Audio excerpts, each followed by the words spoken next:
at the photo on the left, I can begin to see that at that point that those needed divided. The leaves are smaller. You can see that there's areas. Maybe I can't use the pointer. This area right here.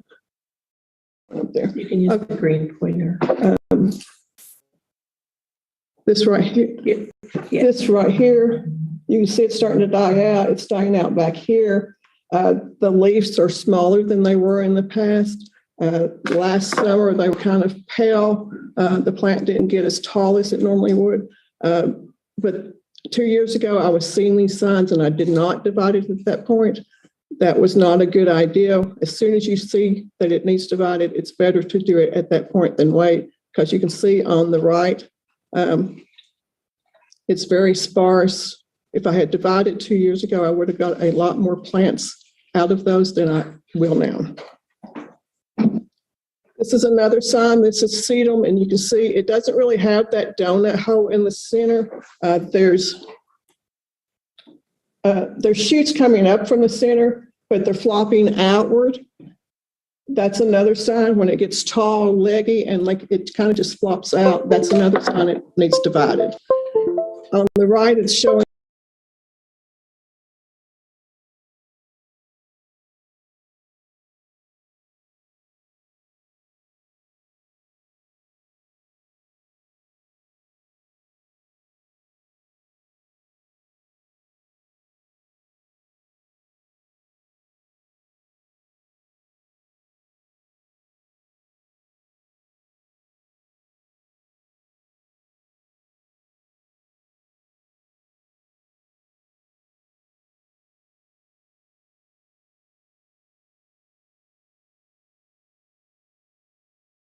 rule would be to divide in the fall blooming perennials in the spring and summer, divide those in the fall. Do not divide during the hot summer months, June, July, and August. You could divide, but it's going to put a lot more stress on those plants, and it's going to be more work for you because you're going to have to take care of those all summer. Reasons for dividing spring and summer blooming in the fall. It's easy to locate the plants. You've had all summer to observe those plants to see if they need dividing. You have a pretty good idea of where you want to move the divisions to. If you divide in the spring, they'll be using most of their energy to generate new roots, not blooms. You want them to grow all summer, generate their blooms for fall. And when dividing in the fall, you need to divide 4 to 6 weeks before the ground freezes so that the roots have time to establish themselves. I've killed plants doing it too late in the season. Hostas in particular, they're prone to heaving. Heaving is where the roots aren't established. The ground freezes, thaws, and that will push them up out of the ground, and then they'll freeze. So at least 4 to 6 weeks before it freezes. Dividing fall blooming in the spring, you can see the new growth coming up. That's really the best time that I like to divide is when they're first starting to come up. I like shoots about 4 to 6 inches tall when I divide. That puts less stress on the plant. It doesn't suffer as much when the leaves are smaller. If you wait until the leaves are bigger, they're probably just going to flop over and wilt and turn yellow. And then your plant will be trying to recover those leaves instead of the roots. In the spring, the plant has stored energy in its roots, which helps it recover better. And the plant has time to recover before it starts generating blooms. I'm going to talk about 3 root types that are common in perennials: clumping roots, spreading roots, and tap roots. A clumping root system has multiple growing points, which grows out from the original clump. They're usually fleshly and tightly intertwined. You can see in this picture, this is a hosta division. You can see those roots are kind of thick. They're intertwined with each other. This came out of a large clump. And you divide these by cutting through the root ball. You dig up the root ball and then you cut through it. Spreading roots, these roots spread out from the plant. They may intertwine and form a mat. Hosta is one of those plants. Ground covers typically do that. You divide these by cutting into sections. You can see in this photo, these horizontal roots that go along the ground. This one was horizontal. I've just pulled it out so you can see it. And there's sections where there's smaller roots coming out and a new shoot will come up. That's how they spread.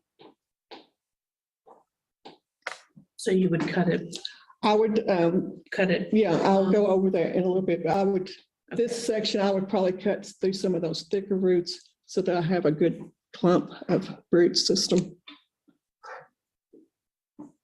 Tap roots, these have a thick root that grows down with smaller roots growing out. Think of a carrot.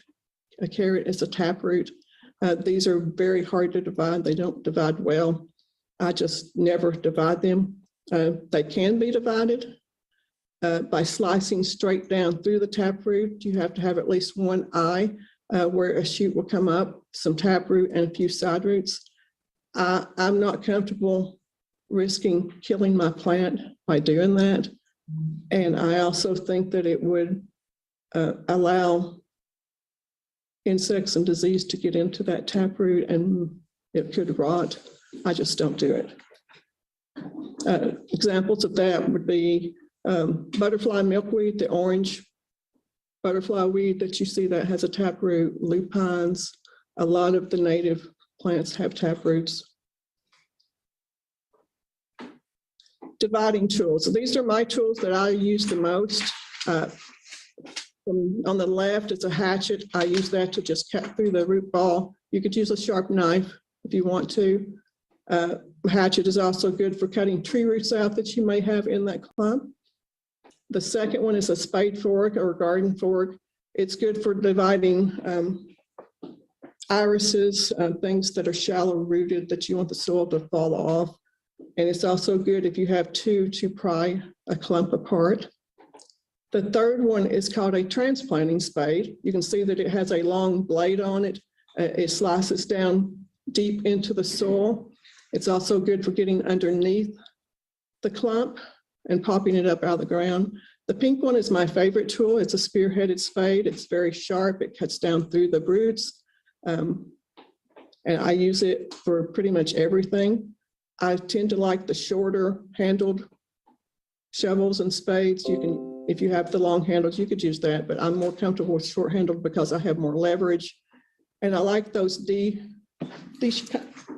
kind of the D-shaped handles because I can get a better grip and I can pop that transplant out of the ground. Your favorite one's gonna be in our plant sale auction. Oh, is it? The teal one, yeah. Yeah, Maureen donated. Yeah, I love the spear-headed spade. Preparation. You need to prepare a little bit before you divide your plants. I've made this mistake. We probably all have. You walk through your garden, you think, okay, I want to divide that, and you just spur of the moment, dig it up and divide it. That's not really a good idea. That's more work on you, puts more stress on your plant. You need to water the plants that you're going to divide a day or two ahead of time. There's less stress on, they'll recover faster if they're hydrated well. The soil of the plants moist, it'd be easier on you to dig it up. And having the more soil, it protects the roots a little better because the soil doesn't just all fall off. You need to choose a cloudy, overcast day, preferably when the rain is in the forecast in the next day or two. The plants again recover quicker. Do not choose a hot sunny day because that puts a lot of stress on your plants when you do that. Decide where you want to transplant those divisions and prepare the area ahead of time. If you're making a new bed, have that prepared. Have your hole dug. Make sure it's at least 2 to 3 times larger than your root ball. It should be planted at the same depth that it was in the ground, but I dig down a little deeper to loosen the soil underneath that. Pay attention to the current growing conditions of the plant that you're dividing. Did the plant thrive? Was the sun and soil conditions right for this plant? You don't want to take a plant that was doing well in the shade and move it to full sun, and vice versa. You don't want to take a plant that was in a moisture, that's a moisture loving plant, and move it to a dry area. That plant won't do well. If the plant wasn't thriving in the area, there was a reason it wasn't thriving, and you need to figure that out. Maybe the soil wasn't right. Maybe it's a sun-loving plant, but it was getting too much shade from a tree. Add organic matter. It's compost or leaf mold. Leaf mold is when you have leaves piled up, they start composting down that rich, rotten leaves. That's leaf mold. You don't have to do this. If the soil is the same in those areas, you really don't have to do this, but it gives the plants a good start. Gives them some nutrients. You mix it into the existing soil. The way I do that is when I'm digging my hole, I either have a wheelbarrow or a tarp. I put that soil that I dig out on it, and then I mix in my organic matter to put it back in. This is a good time to pay attention to the original place that plant was. If there was a tree there that the leaves fall and they compost naturally down, that plant was getting nutrients from the leaves from that tree. So it's a good idea to use those same leaves in your new area. Do not dump a bag of potting, store-bought potting mix into the soil, because when you do this, you're just creating a bowl, especially in our clay soil. The roots will stay within that area, and they don't want to go out into the natural soil. When I'm digging a hole, especially if it's a clay, I'll take my garden fork or shovel. I kind of scratch up the sides of that, poke into it to loosen it up around it, so that it makes it easier for the roots to go into. Digging with a clump of perennials, you would dig 4 to 6 inches away from the plant drip line. The drip line is the outer edge of the outer edge of the foliage. Think of an umbrella when it rains. It comes down and drips around that edge. That is the drip line. So your roots are going to probably be out to that point. The outer edge of, you cut down through the soil around the plant at an angle, make a circle all the way around, cutting down into it. You can use a fork or a shovel to wedge the clump out of the ground. You can remove loose soil with your hands, spray a hose on it, or shaking. I don't do that. I like to leave some soil on it because I think it puts less stress on the roots. Unless the plant, suspect that there's something wrong with the plant, that it could be a root issue, then I would clean the plants off so that I could inspect the roots. Maybe it has root rot, or if there's a problem with it. If it doesn't have any issues, if it's vigorous and it's doing well, I try to leave as much soil around those roots as I can. Dividing clumping roots, you look for the natural division of the plant where they separate, shoots are coming up. After you've done this a couple of times, you'll be able to see where the natural division is. You divide by cutting through the root ball with a knife or a hatchet. Cutting can be done from the top down or turn the clump on its side. I like to turn it on the side because it's easier for me to see the roots, and it's also easier for me to see where the shoots are coming up. You can use 2 garden forks back to back to pry this apart if necessary. Most of the time, I just use a hatchet, turn it on side and use a hatchet and cut through it. And a good division will have at least 3 to 5 shoots to each one and a good clump of roots with it. This is how, so you can see on the left that I've cut a circle all the way around this clump that was dying out in the middle. I popped it up out of the ground. This one kind of fell apart because it was declining and it kind of died out. I think I got probably 7 or 8 plants out of this one. You can see those natural divisions on the right where they are. I used a hatchet and cut through some of these. Just turn it on its side. You can do it from the top or from the side and just cut straight down. As long as you have a good clump of roots, it's not going to kill those plants.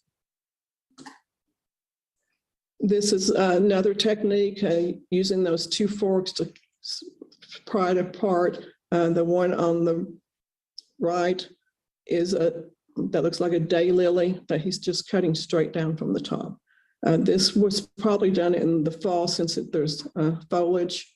I would cut that daylily down to about 4 or 5 inches, cut the foliage off at that point, because you want the plant to put its energy into the roots, not trying to keep that foliage alive. This shows some good divisions. You can see that these have good roots. These have good roots, and there's 3 shoots coming up from this, and this one has several shoots with a good clump of roots. Those are good divisions. Spreading roots, in my opinion, these are the easiest to divide, but they're the hardest to take care of afterwards. They're very shallow rooted, making them easy to dig up, but because they have shallow roots, you're going to have to give them a little extra care, a little more water, protect them a little bit. You'd cut these in sections using a knife or shears. Again, you need to have 3 to 5 shoots coming up. In this photo, you can see there's 5 shoots. I would probably cut that apart in the center. With spreading, you think of the shape that you want that plant. You would kind of want to put those shoots a little closer together if you're planting that whole thing. With spreading roots, you don't dig those up like you would a clump of the clumping roots. You just cut sections out of it, dig that up, and then you divide it. This is bee balm. It spreads pretty quickly. I have an area, this area is probably at least 5 foot by 5 foot. It's starting to take over some daylilies and things. I don't dig all of this up, obviously. I just cut sections out. I usually cut from the outside edge inward to make it smaller, and any plants that it's growing into, I would cut around that plant and cut all of that out to divide. And then those horizontal roots like these, you can just cut through that. Make sure that you have a good clump of roots and shoots coming up. It's pretty forgiving as you're doing it. Just make sure that it's watered well afterwards. You would dig a shallow hole. It's not really even a hole, just a depression in the soil. Spread those roots out and then put some soil over it. I think I skipped.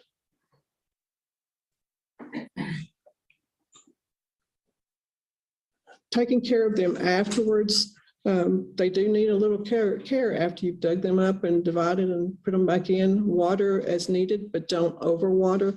Just because the plant's leaves are wilting does not mean it necessarily means water. It means it's in transplant shock. So don't think that it's wilted down. I need to water, I need to water, I need to water, because you will drown the plant. It needs to stay consistently moist, but not soggy. If you're not sure, stick your finger down in the soil to see if it's wet. Just make sure that it stays hydrated. Don't fertilize the new plants. They need some time to rebound and grow new roots. If you put organic matter into the soil, they will get some nutrients from that. I give them a few weeks. When I start seeing that there's new growth coming out from that plant, I may do some light fertilizing at that time. Just as if you think of if you were, I'm a hiker, so I'll use this. If I was lost in the woods for several days and didn't eat, if I was giving a big meal when they found me, that would make me sick and I would vomit it back up. You don't want to throw fertilizer at your plant when it's trying to recover. You need to do it, let it recover slowly.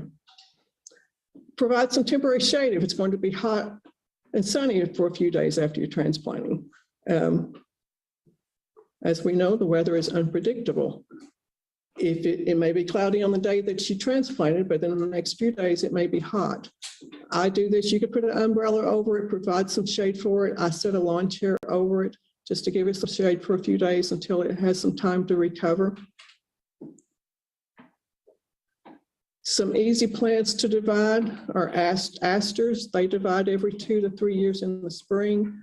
Bee balm every 2 to 3 years in the spring. Chrysanthemums every 2 to 3 years in the spring. I think we probably all bought chrysanthemums in the fall for our decoration, and then we planted them in the ground and they died. That's because they probably didn't have enough time to get their roots established before it froze. Daylilies can be divided pretty much anytime.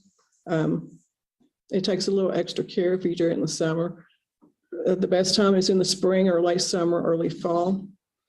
Again, if you do it in the fall or the late summer, you will need to cut the foliage back on those plants because they're not going to do anything after that point. Don't divide them when they're getting ready to bloom because they will drop the buds off. Hostas, those can be left in the ground undivided for years, but if they lose their vigor, as mine are doing in the picture, those are probably at least 15 years old that I had the picture of. You want to divide them in early spring, early fall.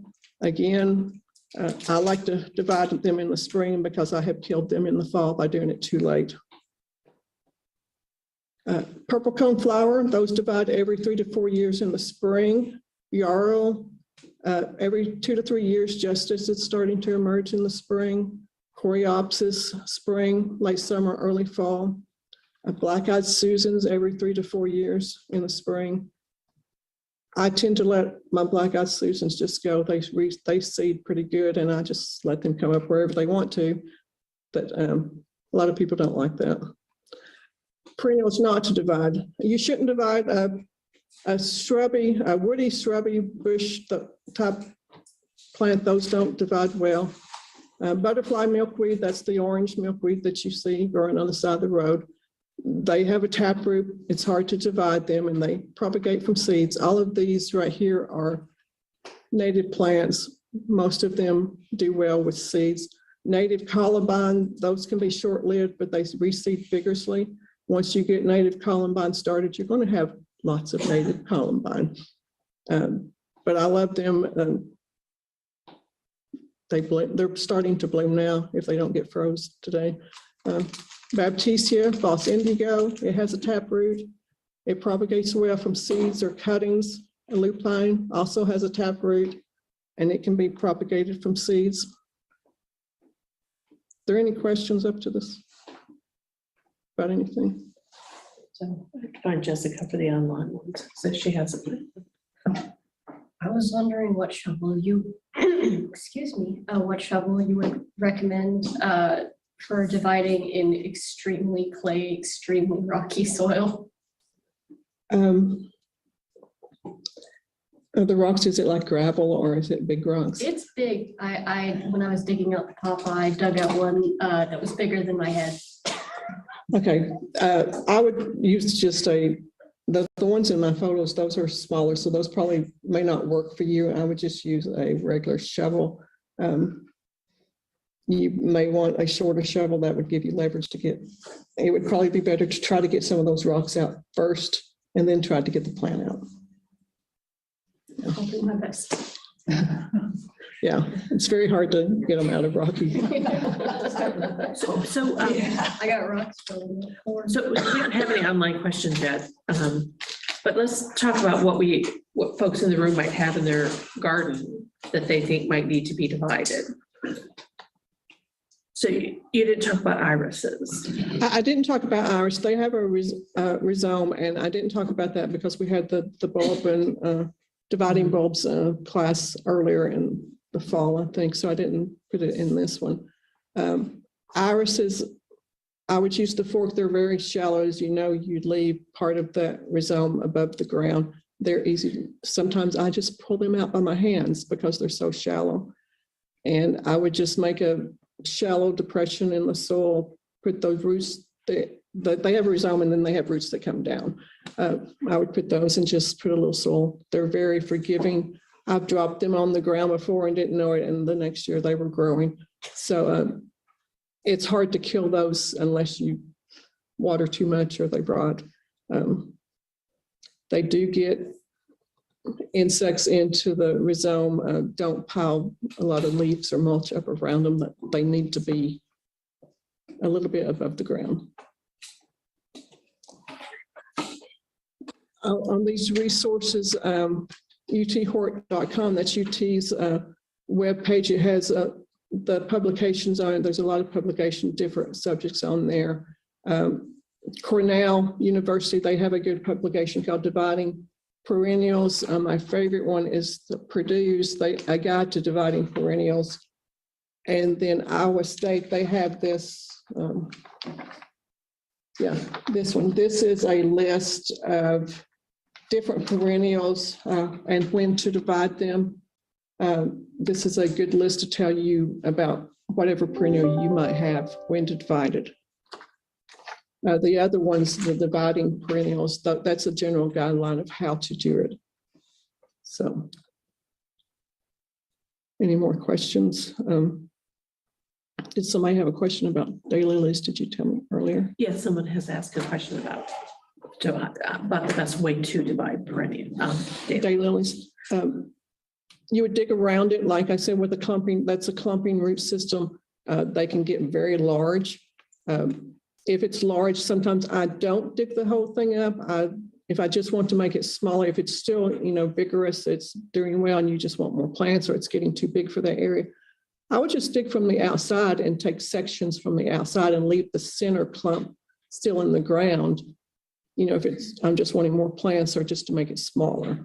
If you're wanting to dig it up, you dig all the way around it, pop it up out of the ground, and either just use a shovel, a hatchet, or your hands and pull it apart. They're pretty easy once you have them out of the ground.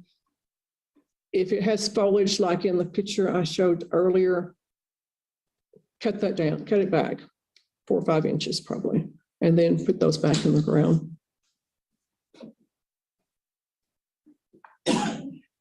So, we have our plant sale coming up at the end of April, and a lot of people in the room are interns and might be thinking about dividing some of their meals to bring to the plant sale. Do you have any recommendations there? Our plant sale is, 3 weeks? I would be digging those up now, potting them up because they need some time to cover before the plant sale. Keep them watered well. If it's going to freeze, I put some of mine in the greenhouse last night so that the foliage didn't get burnt from the freeze. Dig those up, whatever you want to, for the plant sale, put them in pots and soil, keep them watered, and don't forget to save some for yourself, put some back in the ground. Do they need to be under a grow lamp? Mine, I just leave them outside. As it's going to freeze, I leave them outside. So like Lisa, I've taken a couple out and I don't have a greenhouse. So I just took mine and put them close together and put them in a really protected spot.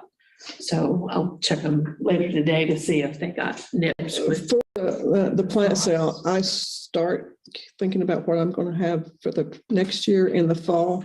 If I'm dividing in the fall, I'll go ahead and pot some of those up and just group them together and leave them outside all winter, and they do well. Mm-hmm. Our plant sale is April the 30th. That's at Kingston City Park. We'll have a raffle. We'll have gift baskets. Those are good, make good Mother's Day gifts. All kinds of plants, vegetables, herbs there. We'll have garden art. We'll have a raffle. We'll have, I think the gift baskets are, is that a raffle? I Yeah. think there's some of both. Raffle. We'll have a silent auction. There's going to be local artist Terry Chandler, who does East Tennessee landscapes. He'll be there selling some of his stuff. That's from 9 to 1, Kingston City Park. That's 333 West Race Street. Yes. Is it too late to submit art? So we can put you in touch with the plant sale coordinator if you'd like to. So, everything we have has been donated because this is our fundraiser and this is how we fund our projects.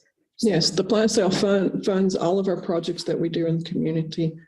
So we have the gardens at Roane County Park, we have HUG, we have this program, and there's other programs throughout the year. That's how we fund our programs. Our Lunch and Learns upcoming in May will be Improving Soils to Improve Gardening Results. That's with Jessica Smith.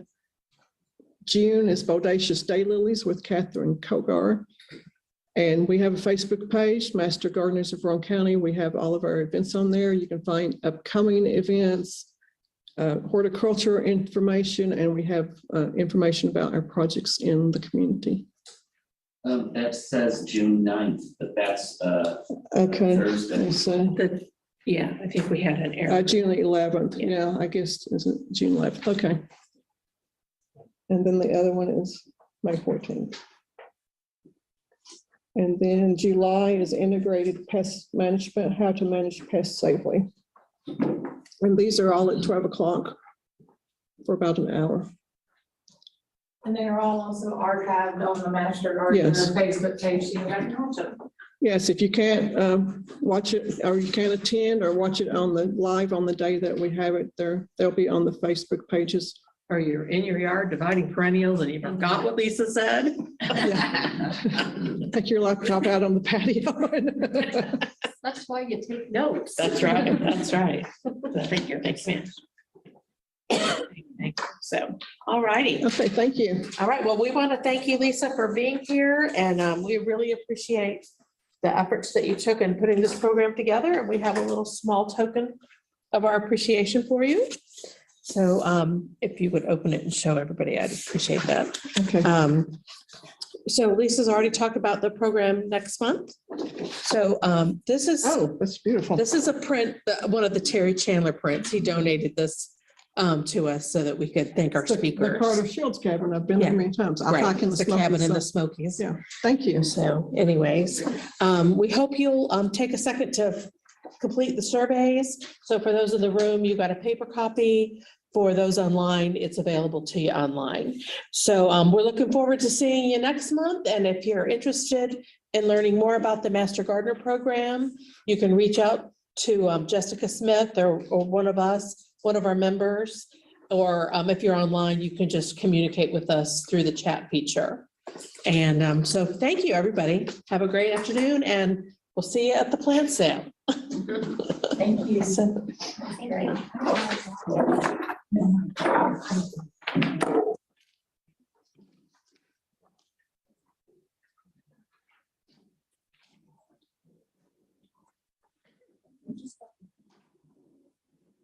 Bye.